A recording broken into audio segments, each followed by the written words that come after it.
اب آ جاتے ہیں آپ کے دوسرے سوال کی طرف کہ کیا خودکشی کرنے والے کے لیے دعائے مغفرت کی جا سکتی ہے؟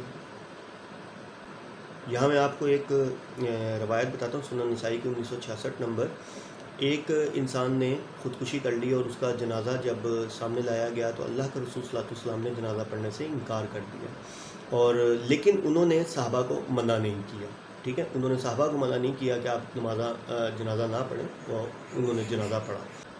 اچھا، اب آپ اس میں یہ دیکھیں کہ نماز جنازہ کیا ہے۔ نماز جنازہ بیسیکلی ہم ایک دعا ہے جس میں ہم مغفرت کی دعا مانگتے ہیں اس کے لیے۔ ٹھیک ہے، اچھا، سورہ مائدہ کی آیت 72-73 ہے۔ میں اس میں شاید اگر بھول بھی رہا ہوں گا تو میں نیچے آپ کو جو ریفرنس دوں گا اس میں آیت کا میں بتا دوں گا کون سا نمبر ہے، لیکن اس میں واضح طور پہ اللہ تعالیٰ نے فرمایا کہ مشرک اور کافر کو اللہ عز و جل کبھی معاف نہیں کریں گے اور وہ ہمیشہ جہنم میں رہیں گے۔ اچھا، اس سلسلے میں نبی پاک صلی اللہ علیہ وسلم کی ایک روایت بھی ہے۔ صحیح بخاری کی 4849 نمبر حدیث ہے کہ اللہ عز و جل فرمائیں گے جہنم سے کیا کوئی ہے جس کو نکالنا ہے باقی؟ تو جہنم کہے گی نہیں نہیں، مجھ میں اور ڈالو، مجھ میں اور ڈالو۔ تو اللہ تعالیٰ فرمائیں گے پھر کیا کوئی ہے جس کو نکالنا ہے باقی؟ تو جہنم کہے گی نہیں نہیں، مجھ میں اور ڈالو، مجھ میں اور ڈالو۔ تو اللہ عز و جل اپنا قدم جہنم کے اوپر رکھ دیں گے، تو جہنم جو ہے وہ اللہ سے پناہ مانگے گی اور کہے گی کہ خاموش ہو جائے گی اور پناہ مانگے گی اور کہے گی یا اللہ سب نکل گئے ہیں سوائے دو کے، مشرک اور کافر کے، وہ جہنم کے اندر ہے۔ ٹھیک ہے، تو وہ کیا کہے گی؟ وہ یہی کہے گی کہ کفر اور شرک کرنے والے بچے ہیں، باقی سب نکل گئے ہیں۔ اچھا، ان دو احادیث سے تھوڑا سا اگر آپ اس کو سمجھنے کی کوشش کریں تو جب نبی پاک صلی اللہ علیہ وآلہ وسلم نے جنازہ نہیں پڑھایا تو صحابہ نے تو پڑھایا، صحابہ نے تو پڑھا، تو صحابہ نے نبی پاک صلی اللہ علیہ وسلم نے منع نہیں کیا، تو صحابہ نے ان کے لیے مغفرت کی دعا مانگی، کیونکہ جنازے کے اندر مغفرت کی دعا مانگی جاتی ہے۔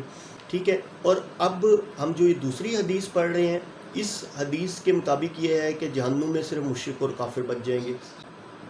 اچھا، اب جو پچھلی حدیث ہم نے پڑھی تھی جس میں اللہ کے رسول صلی اللہ علیہ وسلم نے فرمایا تھا مخلدن فی ہی ابدا، اور وہ اس میں ہمیشہ رہیں گے، یہ میری بات کو آپ سمجھیے گا۔ میں یہ کہنا چاہتا ہوں کہ اب ان دو حدیثوں کو اگر ہم تھوڑا سا سمجھیں کہ اللہ کے رسول صلی اللہ علیہ وسلم نے فرمایا کہ وہ اس میں ہمیشہ رہیں گے، پھر اللہ کے رسول صلی اللہ علیہ وسلم نے اس انسان کا نماز جنازہ نہیں پڑھا لیکن دوسروں کو منع نہیں کیا۔ نماز جنازہ کیا ہے؟ وہ مغفرت کی دعا ہے۔ ٹھیک ہے، اور پھر اللہ عز و جل کیا فرما رہے ہیں کہ جہنم سے کہ بھائی کوئی ہے نکلنے والا، تو جب وہ جہنم نے نہیں مانا تو اللہ تعالیٰ نے اس پر پاؤں رکھا۔ یہ نبی پاک صلی اللہ علیہ وسلم کی حدیث ہے، پاؤں رکھیں گے اور پھر وہ جہنم خاموش ہو جائے گی اور پناہ مانگے گی اور کہے گی کہ صرف مشرک اور کافر دو ہی، مشرک اور کافر ہی بچے۔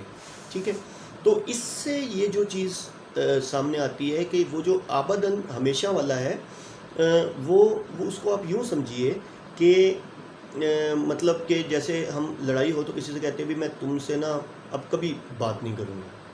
ٹھیک ہے، لیکن کبھی کا مطلب یہ ہوتا ہے کہ لانگ ڈیوریشن میں بات نہیں کی لیکن بعد میں اس سے بات ہو گئی۔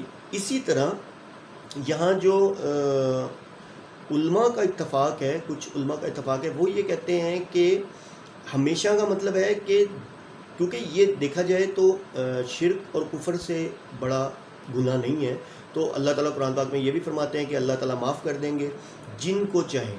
ٹھیک ہے، لیکن اس کا مطلب یہ بالکل بھی نہیں ہے کہ خودکشی والا جو ہے وہ جہنم کی آگ سے بچ جائے گا۔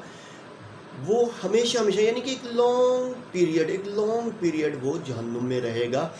یہ علماء کی رائے ہے۔ ٹھیک ہے، اور اس میں انشاءاللہ اللہ چاہیں گے تو معاف کر دیں گے، اللہ نے معاف کرنا ہے۔ ٹھیک ہے، تو میں اس کا مطلب یہ نہیں ہے کہ میں یہ کہہ رہا ہوں کہ خودکشی جو ہے وہ مطلب میں اس کو پروموٹ کر رہا ہوں، میں صرف یہ کہہ رہا ہوں کہ دعائے مغفرت جو ہے تو آپ اس کے لیے دعائے مغفرت جو ہے مانگ سکتے ہیں۔ ٹھیک ہے، اس میں کیا ہو سکتا ہے؟ اللہ تعالیٰ اس کا عذاب تھوڑا ہلکا کر دے۔ ٹھیک ہے، اور ہو سکتا ہے اللہ عز و جل اس کو معاف کر دیں۔ ٹھیک ہے، تو ہاں دیکھیں اب یہ کن کے بارے میں بات ہو رہی ہے، یہ بات میں بتانا۔ ایمان والا ہوا، مشرک اور کافر نہ ہوا۔ ایمان والا ہوا، توحید پر ہوا، شرک نہ کیا ہوا، تو اللہ تعالیٰ نے تو فرمایا نا کہ شرک کے علاوہ ہر گناہ معاف کر دوں گا. اگر اللہ تعالیٰ چاہیں گے تو شرک کے علاوہ ہر گناہ معاف کر دیں گے. تو اللہ عز و جل چاہیں گے تو اس کو بھی معاف کر دیں گے. تو میری بہن بات یہ ہے کہ دعائے مغفرت آپ ضرور کریں، ٹھیک ہے. اللہ کے رسول صلی اللہ علیہ وسلم نے نماز جنازہ نہیں پڑھی لیکن صحابہ کو منع نہیں کیا، تو اس سے یہ ہے کہ آپ دعائے مغفرت ضرور کریں. اللہ تعالیٰ اس کے عذاب میں کمی کر دیں گے، ٹھیک ہے، انشاءاللہ اللہ نے چاہا تو، اور اللہ چاہیں تو اللہ اس کو بخش بھی دیں گے. تو میری بہن ہوپ فلی آپ کو سمجھ آ گیا ہوگا کہ خودکشی کبیرہ گناہ ہے، ٹھیک ہے، اور یہ حرام ہے اسلام میں، ٹھیک ہے. اس کی سزا جہنم ہے، ٹھیک ہے. اور خاص طور پہ جو انسان تو اس کو حلال سمجھ کے خودکشی کو کر رہا ہے، وہ تو مطلب پکا آپ کہہ لیں کہ مطلب اس میں تو کسی قسم کی کوئی رائے نہیں ہے نا مطلب جہنمی نہ ہونے کی، ٹھیک ہے نا. اور یہ میں کن کی بات کر رہا ہوں جو لال سمجھ کے کرتے ہیں، جیسے آپ یورپ میں دیکھ لیں، مختلف ممالک میں دیکھ لیں، وہ لوگ تو اس چیز کو سوچتے ہی نہیں ہے نا کہ یہ خودکشی اور یہ اور وہ. میں یہ کہتا ہوں پریکٹسنگ جتنے بھی مسلم ہیں وہ یہ ضرور جانتے ہیں کہ خودکشی جو ہے وہ حرام ہے اور اس کی جو سزا ہے وہ جہنم ہے، ٹھیک ہے. تو اور وہ اس میں ہمیشہ رہیں گے، ٹھیک ہے.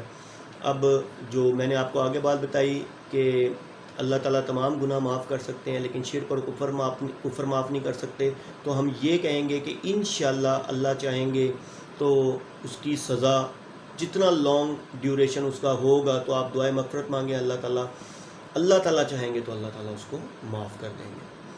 وآخر دعوانا ان الحمد للہ رب العالمین.